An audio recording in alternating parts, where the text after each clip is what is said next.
I won't be issuing any legally binding orders today, but that does not mean that we would not be back here soon to make further legally binding orders.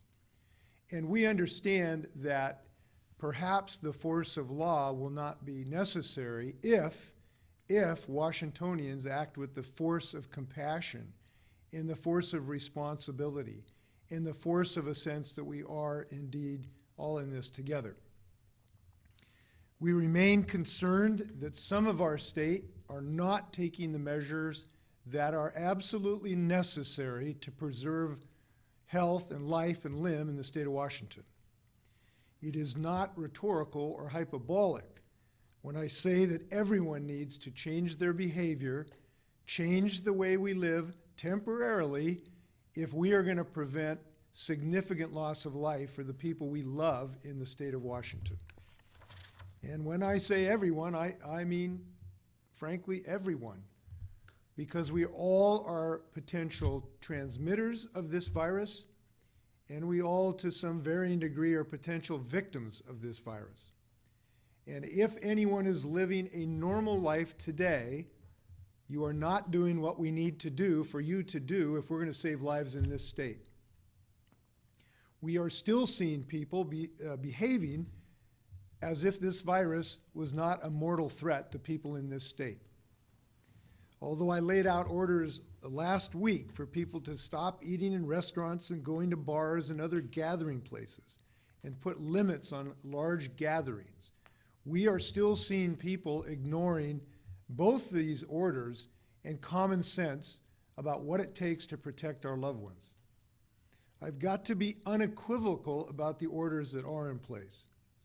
They are crucial to halt the transmission and spread of this virus and to stave off disaster both to our lives but to our economy. And they are enforceable by law. If people continue to ignore this common sense provision, I will go farther to protect 7 million Washingtonians. So I'm asking you, and you may say I am pleading with you, to stay home, unless it is necessary for you to go out. And I'm asking both businesses and individuals to help us accomplish this. Now, not everyone has got the memo on this yet. I just talked to a friend of mine this afternoon who found out that her 18-year-old son was still going out, hanging around in various places where the young folks hang out. That is not responsible behavior. And if you're seeing an 18-year-old doing that, tell them they're going to get cut out of the will if they don't behave. Because we have got to be serious about this virus. And if they don't respect that, tell them they're going to hear from the governor. We've got to change the way we do business and run our family life in this state. Now, employers have an obligation as well. They have a moral and legal obligation to the health and safety of their workforce, including biosecurity risks presented by COVID-19. Workers that are older than 65 and those with underlying health conditions, as defined by the Center for Disease Control, are particularly vulnerable to exposure and the associated consequences. So I am working on a proclamation to ensure that these workers have a legal right to leave the workplace to protect their health and to self-isolate for the duration of this outbreak, and make sure that they have the financial means to be able to do that and the legal protection to get their job back when this blows over. So employers have got to do their part to help flatten this curve. And employers are encouraged to use all possible tools to offer high-risk employees flexible options for telework and alternate job tasks or administrative leave in order to maintain worker pay and benefits through this difficult time. Now, today, for the workers in this category, without these protections that are given voluntarily by their employers, our state unemployment insurance system is available as a backstop.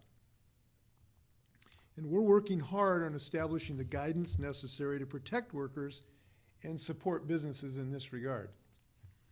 If you are in one of these vulnerable groups, I want to see to it that you have the right to stay home to protect yourself. And I urge you to do so. Look, if you're over 65 or have some underlying health condition, unless you are in some essential position, and there are some that are necessary to the well-being of your community, physicians, those to keeping the food system going, look, if that is not necessary, you ought to be home. And we want to protect you when you are there. So at the moment, we're trying to determine whether I can accomplish that by executive order or whether there is further legislative action. But we intend to get this job done. But we really can't wait for that. Employers need to make accommodation right now. And we're committed to doing this because we want to ensure the health and the economic stability for high-risk populations so that they can self-isolate. We ask employers to make appropriate accommodations for their employees' social distancing for all the employees, if in fact they're on site. We can't have too many people in the room. We have to have cleaning and sanitizing in all places. So regardless of your industry, whether it's industrial or warehouse, in an office or a retail store, you have a moral and legal obligation to make this work for your employees. You've got to practice social distancing in the workplace, and you've got to ensure the biosecurity of your employees. Now, we need to be protective of these people in our personal lives as well. I'm asking every Washingtonian who has someone older in their family to call them tonight and tell them you really can't go out anymore except for essential purposes, like getting food or the pharmacy. Sure, it's okay to go out for a walk outside as long as you stay more than 6 feet away from other people. But it is too dangerous, particularly if you're of this age group, to be going to dinner parties, to be going to coffee clashes and sewing needle get-togethers. That's just too dangerous right now. And it's too dangerous, frankly, for your grandkids and your family necessary to be close to you. So it may be a while we're back to normal, but we can help everybody in this community get back to that position. Now, this is important as well. While it is important that we minimize our physical connectivity, it is a moment to maximize our emotional connectivity. We know that the stress of isolation for all of us, particularly people of age, is really, really troublesome. But we can do something about that. We can call frequently, we can text, we can send letters and flowers, and this is really important too. And I'm asking all Washingtonians to help their loved ones through this time. Now, this isn't just about people of advanced age. This is for everyone. Someone asked the other day, what's the penalty for a young person going out to a restaurant or hanging in a social get-together? And it's true, the penalty is you might kill your grandparent. And that's something we need people to think about right now. Every Washingtonian is a leader in this effort. You know you can be causing harm if we don't act responsibly. Technically, it's a crime to violate any of these rules, but it's a moral crime, in my book, to put other people at risk. And the most important people are the 7 million people of Washington who can get this job done. So we're doing this to make sure people do get the message. Now, I'd like to brief Washingtonians on some of our efforts here as a state. As you know, we are very scientifically oriented and data-driven in our decision-making. And since day one, we have been very intent on making decisions based on the data and the science. And fortunately, we're very lucky to have some of the best scientists and epidemiologists in the world right in the state of Washington. But I have to tell you this, and I'm going to show you some statistics. We have made some progress. We have made some progress because of some of the things we've done together. To ban large gatherings, to close our schools, to close our restaurants and our bars and our theaters. But we have not done enough. And I want to talk to you about that to show you some of the data that we're looking at on a daily basis. First, I'd like to show you one of the things we have done is look closely at our traffic data from the Department of Transportation. And the reason we have looked at this is that this is a fairly good proxy or representation of how many social interactions people are having by looking at how much they're traveling. And there's some relatively good news there, and there is some very disturbing news there, and I just want to share that with you. This is our Washington State DOT tolled facilities. So this is a chart since March 1 of the traffic in the places where we do toll on our state highways. And if you look at this for the arterial in Seattle, SR 99, we've seen a relatively steady decline where we now have about a reduction of 61% below the typical or average evidence. And we need that to continue to go down. We've had some good measurable progress, but we need it to continue to go down.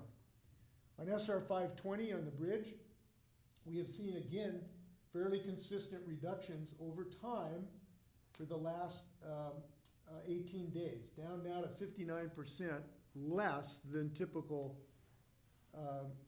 travel. But if we look at the Tacoma Narrows Bridge, although we've had some improvement, we're still only about 24% down. If we look at SR 167, we're still only about 28% down. If you look at Spokane, it's not on the chart, but it's still only about 20% down. This is not enough. In the Lakewood area of I-5, it's only about 5% the other day. That is not enough. It is clear that we have continuation of too many social interactions going on in our state. So what this points out to us in doing the analysis is that we are capable of changing behavior. It's happening in King County. But in many places across the state, although we've made some progress, it is not enough. I want to show you the second graph. If I can find this graph. We have been doing testing in our state. We are probably doing as much or more testing than any other state. We're doing somewhere in the region of 3,500 tests a day. We've done 20,742 tests so far, and 93% of these tests are negative. About 7% are positive. I just wanted to share this to let folks know there is testing going on in our state, but we cannot be fooled to think that that 7% means we're out of the woods, because that 7% could represent potentially still a doubling of this virus.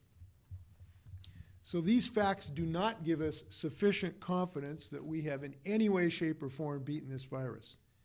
And the risk of enormous explosion of the virus remains real. Therefore, we have got to continue to look at the science of this, and all of us, I believe, have to continue to accelerate our efforts. Whatever we're doing, we are not doing enough of it, or more importantly, we're doing too much of it. We need positive change. So this is not the beginning. It's not the beginning of the end. Maybe it's the end of the beginning, to paraphrase Winston Churchill, of this effort. Now, I am hearing good stories, as we all are. We've heard the singing in Italy, but we've seen similar things in our state.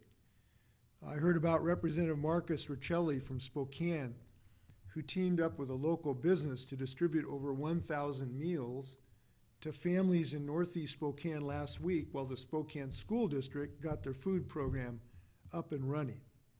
Now there's a community-wide effort called Spokane Food Fighters to help deliver meals to families who may not have access to meals through other channels like school districts, food pantries, and the like.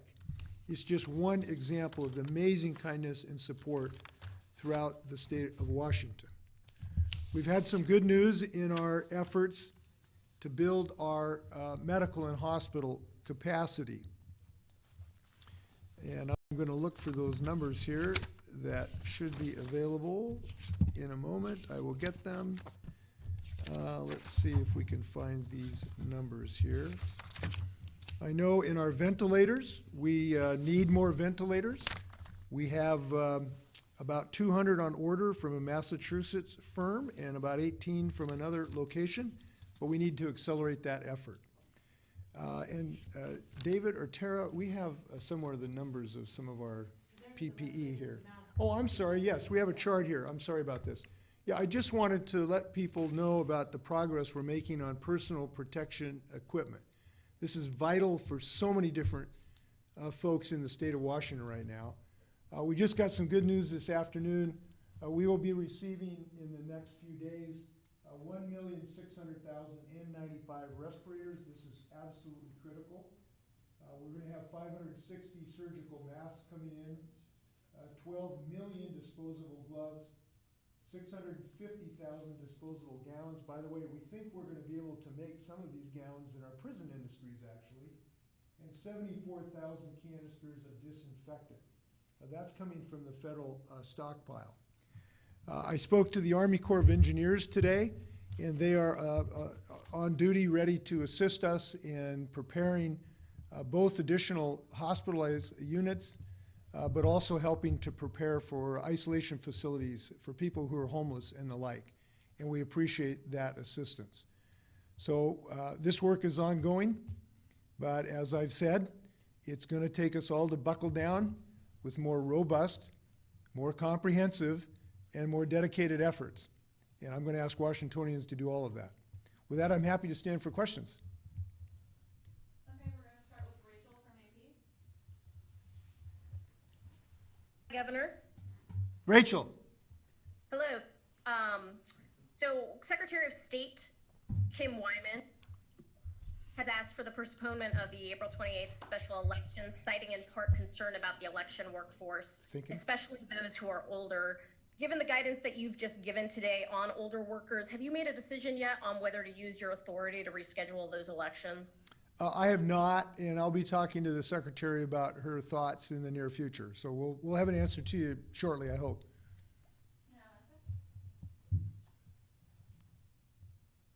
Governor, so far you've not been willing to order a statewide shelter in place, even though New York and California have already ordered such. Why are you holding back? What would change your mind? Well, as I've said, we're making a day-to-day assessment of the data that affects Washington State. We actually have accomplished a significant part of what California and New York have done. And if you really drill down to what those orders have been, we actually have done a substantial part of that in closing our schools and in closing our restaurants and our entertainment facilities and our gathering restriction. We've done a lot of what they have done in their orders. But we, as I've said, are looking at this data to figure out the moment where it might make sense to do that. And when we do that, we also have to be surgical in what essential jobs perhaps could continue. Obviously, we need to continue to deliver food to people in the grocery system. And that means we have to have trucks to deliver the food. It means we have our medical health care system that has to continue. We have to have people to make sure the dams work and the electrical system works and the telephone system works. And teasing out what part of that economy, we are starting to look at what that would look like if we had to make that decision. Obviously, there are profound economic consequences to families in the state of Washington if we make a decision of that nature.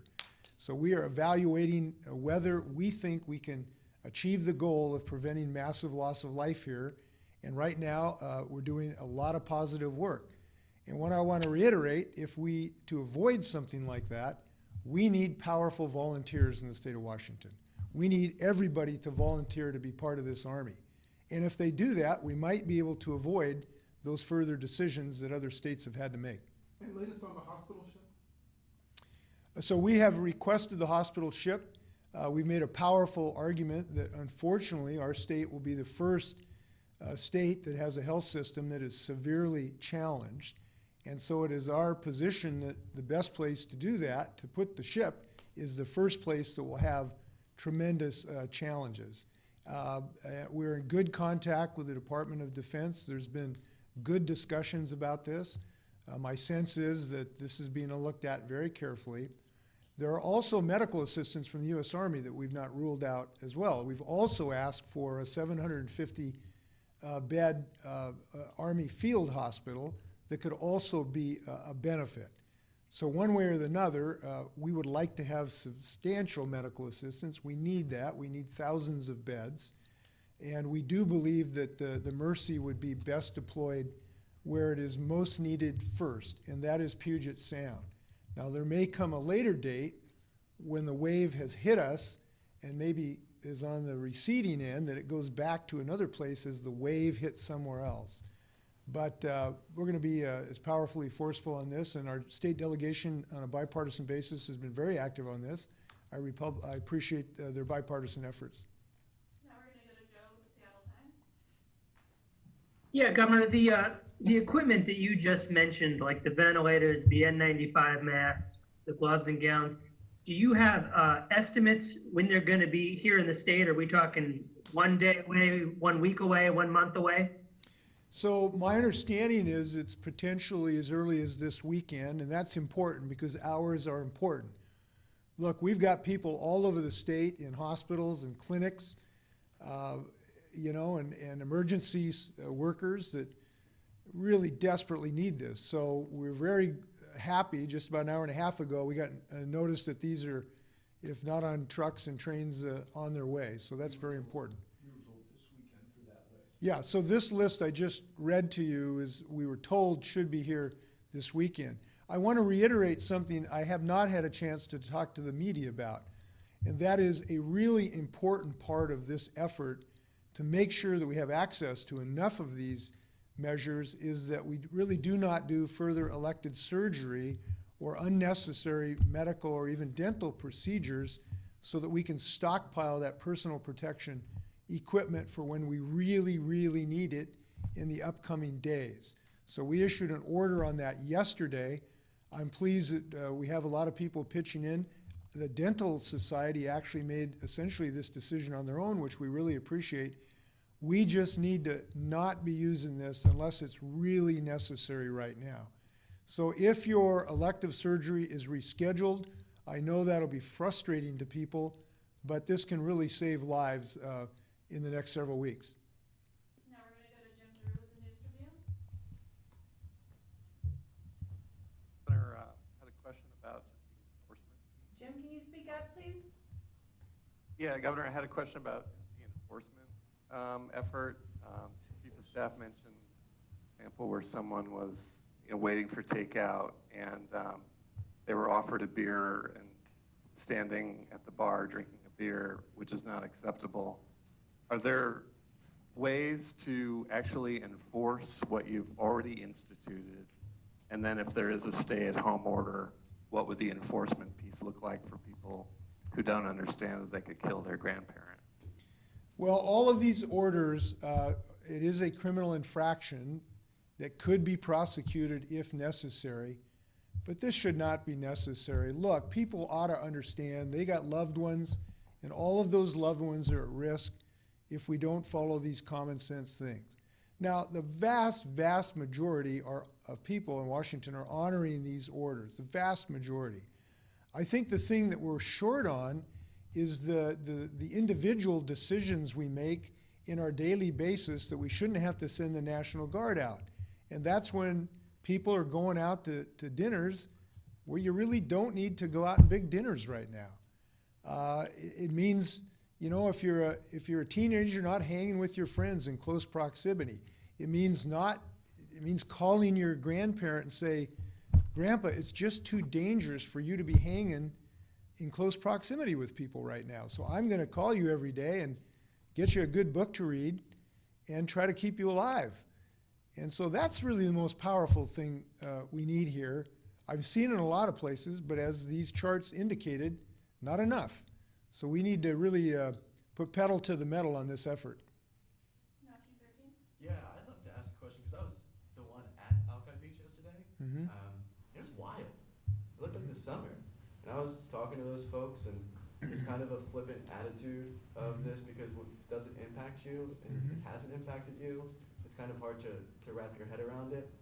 And I hear you saying, you know, everybody needs to step up and do their part, but that's what we've been saying for a long time. And it's difficult too, Governor Inslee, because there's officers driving the strip in Alki, and you know the folks who are doing the kind of alcohol serving while it's still takeout, and the people who are on the beach. I'm curious for you. I know you said you don't want to have to enforce anything, but do you think it's enough to say, please take us seriously this time, or? Well, as we've indicated, we've had some success. Some of the numbers I've shared with you have indicated that some of this data say we have had some success. This is not all doom and gloom. There's a lot of people staying home, and there's a lot of 18-year-olds who are showing common sense. So it's just we need to continue to ramp up that effort. We need to continue to keep the pressure on. And as I've indicated, if we're not cutting the mustard, there could be further orders coming that do have both stronger scope and more enforcement behind them. But I want to reiterate, we have the ability to influence some of these folks in our individual lives. Those people you see at Alki Beach, most of them have parents and brothers and sisters. And those folks got to hear from their parents. And social pressure is something that can work. And I'm asking people to exercise that. You know, your kid may need an attitude adjustment. And that's what we really need right now. So I'm hopeful that we continue in this effort, and I hope that it'll be more successful. Time for a few more questions. Now we'll go to Hannah Scott with Cairo Radio.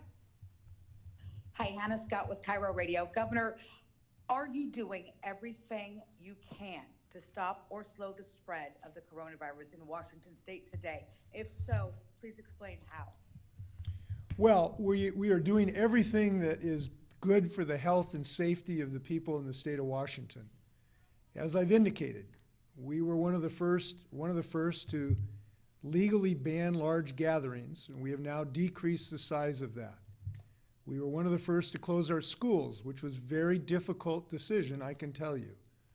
We are one of the first to have closed all of our entertainment and social networks.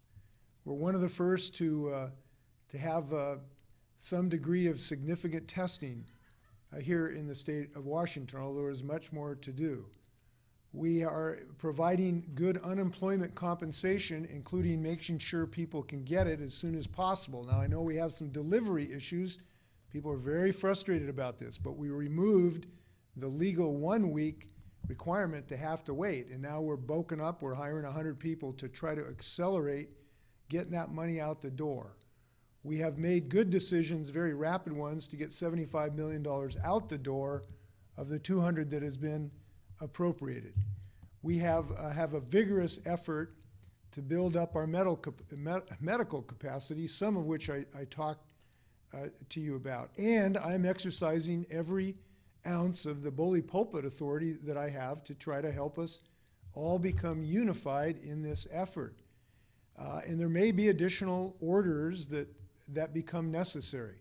Those orders are not slam dunks, because when we do these things, it has an impact on the ability of people to pay the rent and pay the mortgage and buy bread and shoes for their kids. And we got to take that in consideration as well. And so those are all the things we're thinking about. And right now, I think we're making the right decisions for the state of Washington. And we will continue to look at this data every single day. Now we're going to Jim Camden with Spokesman Review. Governor, I'm wondering, what's the most important metric you'll look at that would trigger a more restrictions like a statewide shelter in place? Is it emergency room admissions? Is it more positive tests? Is it more fatalities? What's the trigger mechanism here? Well, this would be kind of easy work as governor if we could give you just one metric to look at, but there's no algebraic or algorithm that can really do this. We have to make a judgment about the right call based on a lot of uncertainty. And all of those things you mentioned go into the mix. We've had an uptick in hospitalizations with people with COVID-like symptoms. That is troublesome. We have had mixed results in our traffic patterns, which have some significant decrease in some places, but very inadequate decrease in other places. We are looking at what we will be able to accomplish in our surge capacity in our hospitals, because it's a race between increasing your surge capacity and the extent of the epidemic. We are continuing very sophisticated modeling, feeding all of this data into models that the epidemiologists can give us. And it'll be a bit time till we have the next model to help us predict these matters. And I just want to tell you the difficulty of this as well is this virus has thrown some curveballs at different times in different places. This is not entirely predictable about how the virus will behave.